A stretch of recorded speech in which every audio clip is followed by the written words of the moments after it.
the abandonment wound. It is a real mother. It is the wound of all wounds. I used to think that healing my abandonment wound would mean never feeling it again.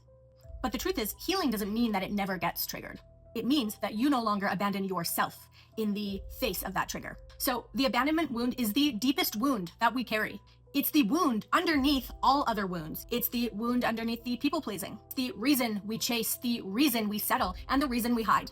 And the wildest part is that it doesn't always come from obvious trauma. I have spent years trying to figure out where mine stemmed from, because this has been something I have deeply carried my entire life. I grew up in a loving household. Both my parents were together, showed us love. I was cared for, yet from a very young age, this wound was alive in me. It was deep, it was terrifying, and for most of my life, absolutely destructive.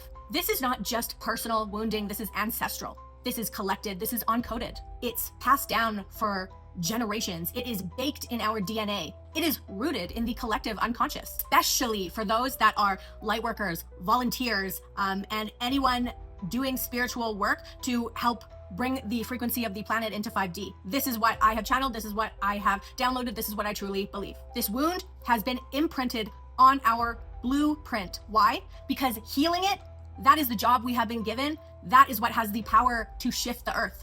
I have chills like talking about this now, because I know how hard this has been for me, and I know that I am not the only one, but healing it is so fucking difficult. This wound forces us to evolve. It forces us to choose ourselves. It raises our baseline, and it forces us at some point to stop chasing love that is not ready to meet us. And it forces us to become the frequency that we never received. To heal the abandonment wound, you have to be willing to be vulnerable, to risk being hurt, to stay in your body when you want to run, to speak your needs even when your voice shakes, to sit with the pain when something is triggered within you and your deepest fears are triggered and start to come out. You have to be willing to look at your past lives, your ancestral lines, and your own patterns, and you have to be willing to say, this ends with me. Here's the truth. You don't heal the abandonment wound by not being abandoned. You heal it by not abandoning yourself. If you have been brought to your knees by this wound, know that you are not weak. The fact that you are willing to look at it, understand where it came from, and work on it, that means that you are strong and powerful. You're the one meant to break the pattern. And when you do, you don't just heal yourself.